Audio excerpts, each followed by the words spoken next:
As we're learning incredible new details this hour about the circumstances surrounding his death. His front door open, scattered pills on the bathroom countertop, one dog dead in the closet, two still alive on the property. 95-year-old Hackman and his wife, a 63-year-old classical pianist, their German Shepherd dog, all of them tonight mysteriously dead. FBI entering the secret tunnel beneath Gene Hackman's mansion turned a quiet welfare check into something far more disturbing. The house was silent before anyone understood why. Behind the gates of the Santa Fe estate, officers moved through private rooms, long passages, and a hidden route that seemed to pull the case deeper with every step. And then, the cameras kept recording. This was not the kind of scene people expected around Gene Hackman. He had lived away from the noise of Hollywood, far from the red carpets, interviews, and public attention. But when investigators entered the property, the silence inside the mansion became the most unsettling part of all. The strange part is not only that a tunnel was there, it is where it led, what the cameras saw, and why parts of the record were later protected from public view. Some details were released, others stayed hidden behind court redactions, blurred frames, and official limits. That is what makes the case feel so heavy. What did investigators really find inside Gene Hackman's tunnel? And why did the room beyond it become too disturbing to explain? Gene Hackman's Santa Fe estate had gone completely quiet. On February 26, 2025, maintenance and security workers reached the secluded property after repeated attempts to contact the couple failed. One worker moved close enough to look through a window. Inside, he saw Betsy Arakawa lying motionless on the floor. Emergency services were called, and officers entered without knowing whether they were facing a sudden illness, a gas leak, an intruder, or something dangerous still moving through the residence. The first officers crossed the gates with their body cameras recording. Their movements carried them through rooms almost no outsider had ever seen, deeper into the private side of Hackman's mansion. Every doorway opened another part of a scene they could not yet understand. Arakawa was down near a bathroom. Another person was still missing. The dogs were moving through different parts of the property. Deputies called out for Gene Hackman, but the house answered with silence. The search continued along the interior passage. The footage did not reach the public immediately. Hackman's estate went to court in March 2025, asking that photographs, videos, reports, and autopsy material remain private. The request was not limited to the bodies. It covered the interior record of the search itself. The family knew what the cameras had captured inside the secluded compound, and they believed some of it should never become public imagery. The legal fight made the sealed footage feel even heavier before anyone outside the case had seen it. Judge Matthew Wilson later allowed most of the records to be released, but with one strict condition. Every visible image of Hackman and Arakawa's bodies had to remain hidden. The public could follow the officers through rooms, hear their voices, and watch them search, but the dead would remain blurred. The order confirmed that the cameras contained material considered deeply private and disturbing. What could be shown was released. What could not be shown remained behind court-ordered redactions and protected frames. The entry had begun as a welfare check. It had become a search through two separate death scenes inside one enormous home. Officers had crossed the outer gates, followed Hackman's tunnel route, reached Arakawa near the bathroom, and continued toward another part of the mansion where Gene was found. Nothing had been stolen. No attacker appeared. No obvious weapon explained the silence. The disturbing part was waiting inside the distance between the bathroom wing and the second body. Behind the gates, the Santa Fe Summit estate opened slowly.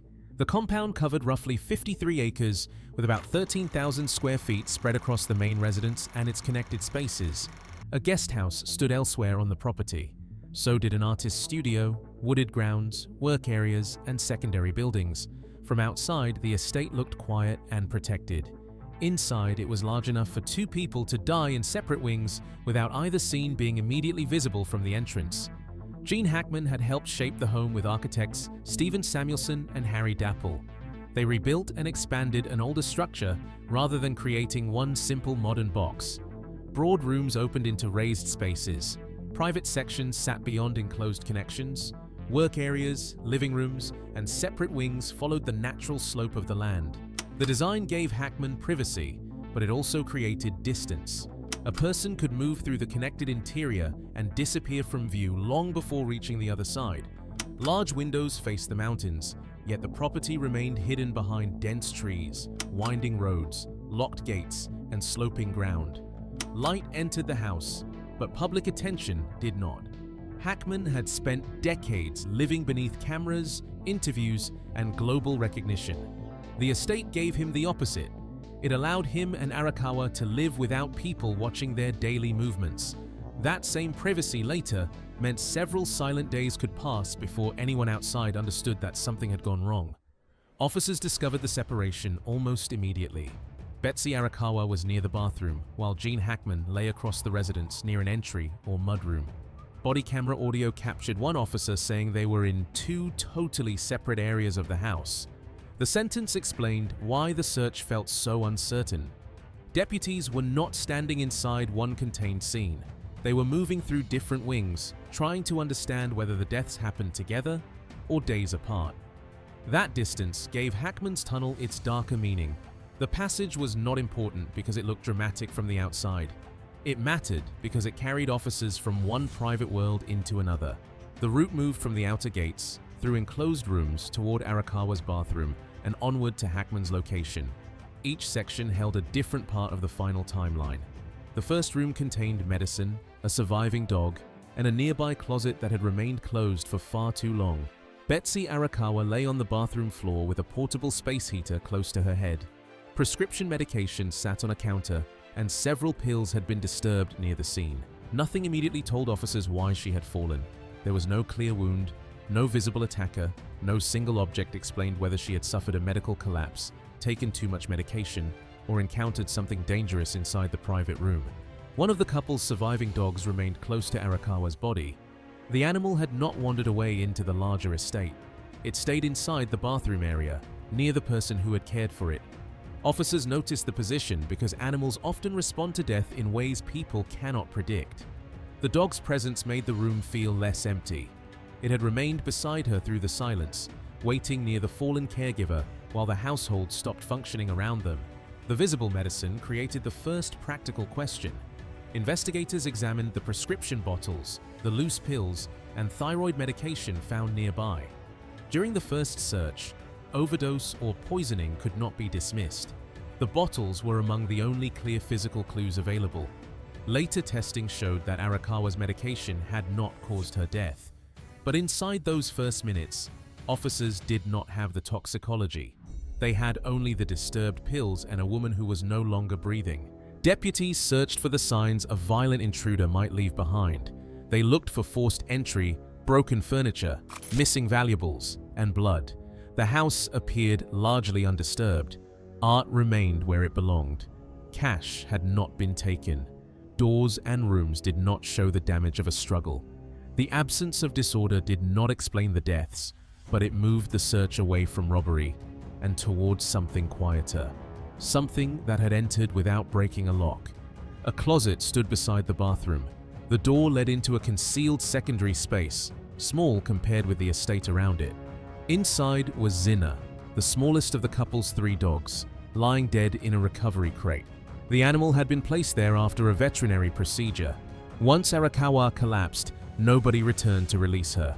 The first room had now revealed 2 deaths, one on the floor, one behind the closet door. Zina was a small Kelpie mix recovering from a recent medical procedure. Her crate had been placed inside the bathroom closet so she could remain confined while healing. Under ordinary conditions, Arakawa would have returned with food, water, and care. But Arakawa never stood up again. The crate remained closed, and the dog stayed trapped only a short distance from the woman who normally protected her. The rest of the mansion may have been enormous, but Zina's world had narrowed to that confined space. The 2 surviving dogs could move through the residence and parts of the surrounding property. They could search for water. They could wander between rooms. Zina could do none of that. The closed crate prevented her from reaching anything beyond the closet. She could hear movement outside. She may have heard the other dogs. She may have sensed Arakawa nearby. But recovery confinement had become a prison once the daily care suddenly stopped. A veterinary examination found no sign that Zina had died from physical violence, hantavirus, poisoning, or infectious disease. The answer was slower. She died from dehydration and starvation. The findings showed that the dog had remained alive after Arakawa collapsed, waiting inside the crate while the household continued to fall apart. Nothing dramatic had struck her. Nobody had attacked her. She died because no one returned with the ordinary things that had always kept her alive. The closet became a silent clock. It showed that care had stopped for days, not minutes. The food had not arrived. The water had not arrived. The door had not opened. Yet Gene Hackman remained alive elsewhere in the mansion for part of that period. That was the detail officers could not understand from the room alone. One person was dead outside the closet. One dog was dead inside it. Another person was still somewhere beyond the passage, unable to change what was happening. The horror did not come from a hidden weapon or a violent struggle. It came from the arrangement left behind. Arakawa lay outside. One dog stayed beside her. Zinna remained trapped behind the closet door. Hackman survived across the separate wing, moving through a home he had known for years. The scene asked one unbearable question. How could he remain inside the same mansion without finding Betsy, opening the crate, or calling emergency services? Gene Hackman was found near an entryway or mudroom, far from the bathroom where Arakawa lay. His cane and sunglasses were close to him. The position suggested that he may have fallen, but there was no external injury severe enough to explain his death. The room looked different from Arakawa's. No medication scene surrounded him. No dog remained guarding his body. He appeared to have reached that area alone before collapsing near the entrance. The distance between the bodies changed the timeline. Arakawa had died first, near the bathroom. Hackman had apparently continued living in another wing. The mansion placed walls, rooms, and long connecting areas between them. Officers could walk the route in minutes, but Hackman's condition may have made that same path impossible to understand. The home they shared had become divided into separate worlds, with Betsy beyond the interior passage and Gene moving through the silent rooms without her. The clearest measure came from Hackman's pacemaker. The device recorded an abnormal heart rhythm around February 18, 2025, several days after Arakawa's last known communications. That signal suggested Hackman had survived alone inside the estate after her death. The pacemaker could not show where he walked or what he understood. It could only mark the final activity of his heart. But that date placed nearly a week of separation inside the same mansion. Medical investigators found severe heart disease, high blood pressure, advanced Alzheimer's disease, and signs of serious cognitive decline. The Alzheimer's diagnosis explained what the rooms could not. Hackman may not have understood that Arakawa had died. He may not have remembered how long she had been missing. He may have lacked the ability to organize a phone call, search the house, or care for Zinna. The man once known for forceful, controlled performances may have been living inside deep confusion. Hackman's tunnel route now carried another meaning. It connected two deaths separated by several days and one mind unable to understand the emergency. Arakawa had been the person managing their lives, their home, and their animals. Once she disappeared, Hackman was left beyond the bathroom wing with no clear way to replace her care. The passage did not lead officers to one single cause. It led them through a chain of collapse that had begun before anyone outside the gates noticed the silence. Detectives returned to the Santa Fe estate in early March 2025. The bodies had been removed, but the rooms still held unanswered questions. Released videos showed family representatives allowing officers back inside and guiding them toward the bathroom area where Arakawa had been found. The second entry was quieter than the first. No emergency voices, no search for survivors. Investigators were now looking for a laptop and the digital traces that might explain what had happened before the household went dark. Arakawa's laptop carried searches made between February 8th and February 12th. She had looked for information about flu-like illness, dizziness, nosebleeds, COVID-19, and breathing problems. The words showed a person trying to understand her own body. Nothing in the search history suggested she knew the real danger. She was comparing her symptoms with familiar illnesses while carrying something far more serious. The answers on the screen could not tell her that a rare infection was already moving toward her lungs. Phone records showed that Arakawa contacted a medical concierge service on February 12th. The first call lasted less than 2 minutes. A later return call went unanswered. The timing suggested that her condition may have worsened quickly during the same period. She had reached towards help, but the connection never became treatment. The missed call remained inside the records like an unopened door. A doctor had tried to return. Betsy was no longer able to answer the phone. Investigators also reviewed pharmacy surveillance, business footage, emails, and mobile phone records. One officer described the purpose plainly. They were trying to find Arakawa's final moments.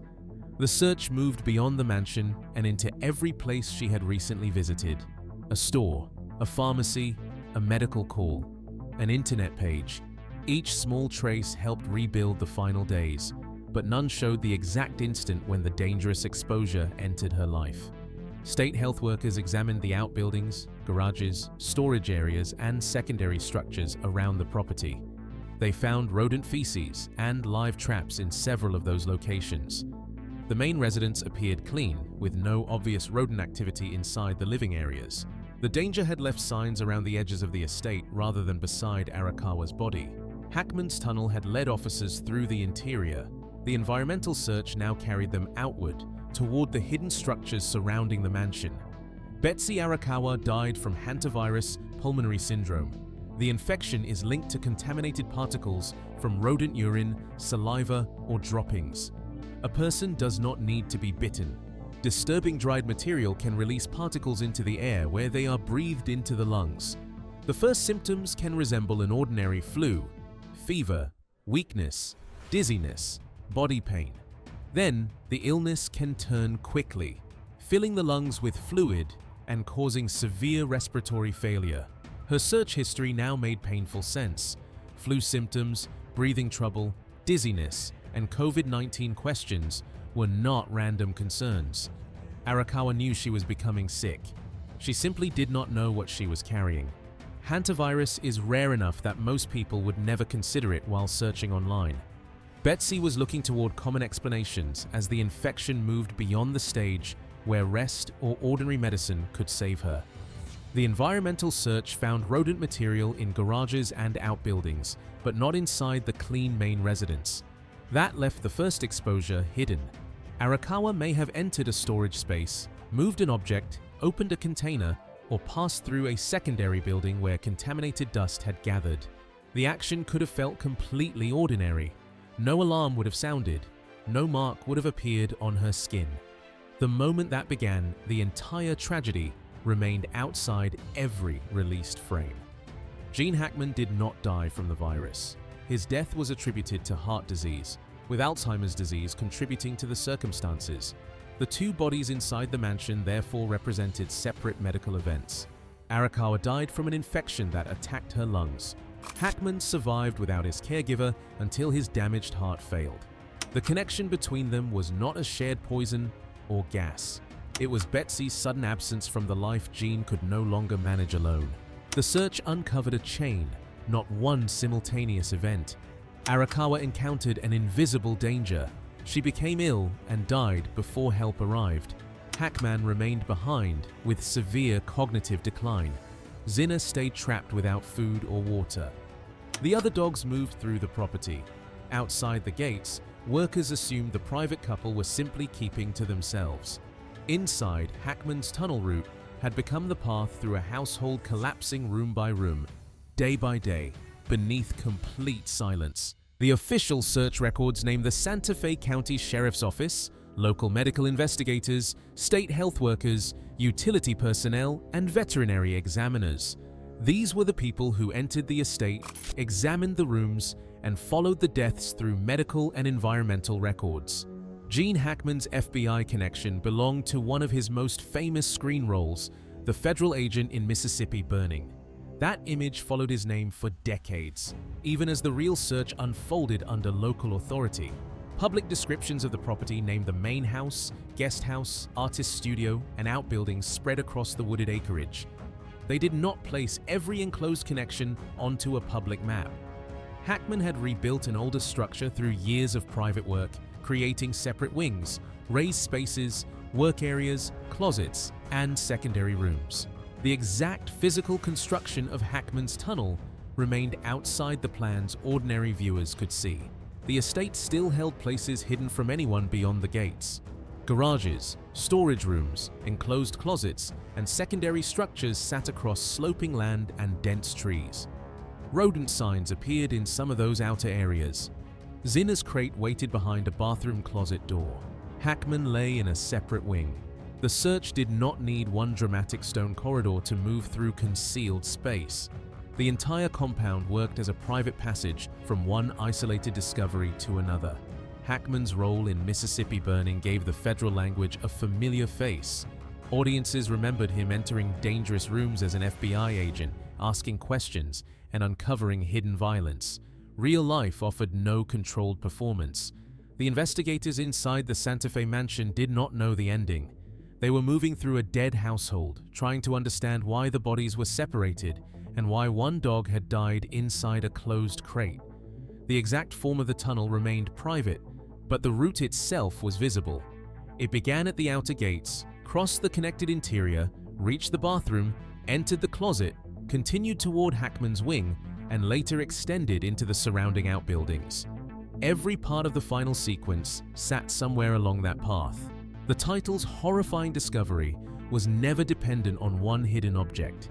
It was preserved in the rooms, the dogs, the pacemaker, the missed call, and the invisible exposure. Investigators entered a double-gated estate that had protected Gene Hackman and Betsy Arakawa from public attention for decades. Their cameras followed the movement through open living areas and enclosed sections while officers tried to understand why two people had died far apart. The search began with uncertainty. Perhaps gas had filled the house. Perhaps an intruder remained inside. Perhaps the dogs had been exposed too. Each room removed one possibility while opening another. The first major area held Arakawa's body, prescription medication, one surviving dog, and Zinna's closet. The arrangement suggested a sudden collapse. Betsy had not prepared to leave the animals without care. She had not secured the entire house for a long absence. Ordinary life had simply stopped around her. The medicine looked important but later proved unrelated. The dog beside her remained alive. The dog inside the crate did not. The second major area held Hackman's body, his cane, his sunglasses, and the signs of a later collapse. He had survived beyond Arakawa's final day. His pacemaker placed heart activity around February 18th. The rooms between them now represented several days of confusion. Gene may have crossed parts of the mansion without understanding why Betsy was missing. He may have forgotten that he had already looked. Alzheimer's had turned the familiar home into an uncertain place. Detectives returned through the same interior for Arakawa's laptop, then widened the search into phone calls, pharmacy footage, and medical records. The digital trail showed her symptoms growing worse. The environmental trail showed rodent activity in secondary buildings. Together, they established that Betsy died first from hantavirus, and Hackman remained alive afterward. The search moved from bodies to data, and from data to the hidden danger around the estate's outer structures. The complete route now stood in order. February 12th held the missed medical call. February 18th held Hackman's final pacemaker activity. February 26th brought officers through the gates. Between those dates, Arakawa died. Hackman remained alone. Zinna waited inside the crate, and the household disappeared from the outside world. Hackman's tunnel was the unseen path joining every part of that silence, from the bathroom floor to the final entryway. Investigators found Betsy Arakawa dead near the bathroom after she had spent days searching for answers to worsening symptoms. Her last known efforts included online questions and a medical call that never became an appointment. The disease inside her was hantavirus pulmonary syndrome, an infection capable of looking ordinary before becoming deadly. She had tried to understand what was happening. The answer arrived only after her death, through toxicology, medical records, and the environmental search. They found one dog staying close to Arakawa's body. In the adjoining closet, they found Zinna dead inside the crate. Veterinary testing showed dehydration and starvation. The dog had not shared Betsy's illness. She had simply been unable to reach food or water after the person caring for her collapsed. The room preserved a terrible order. First, the caregiver fell. Then, the trapped animal waited. Nothing inside the closed closet could stop the passing days. Across the mansion, officers found Gene Hackman near an entry area. His pacemaker suggested he had remained alive for nearly 1 week after Arakawa died. Severe Alzheimer's disease may have prevented him from understanding that she was gone, remembering where she was, or recognizing that the dogs needed help. His heart eventually failed. The man had survived inside the same residence, separated from Betsy by rooms, time, and cognitive darkness. The wider search found rodent material in secondary structures, but no clear exposure point inside the main house. The first contact may have happened during an ordinary visit to a garage, storage space, or outbuilding. Arakawa could have moved something, swept dust, or entered a closed area without knowing contaminated particles were in the air. That moment began everything, yet it remained outside the footage. The officers found the final scene. They never found the first breath. What they discovered inside Gene Hackman's mansion was horrifying, because no one had chosen it. A caregiver died suddenly. An elderly man with advanced Alzheimer's survived without understanding the emergency. One dog remained beside the dead. Another slowly died inside a closed crate. The tunnel through the private estate connected every part of the collapse, from Arakawa's bathroom to Hackman's final room. The bodies were eventually found.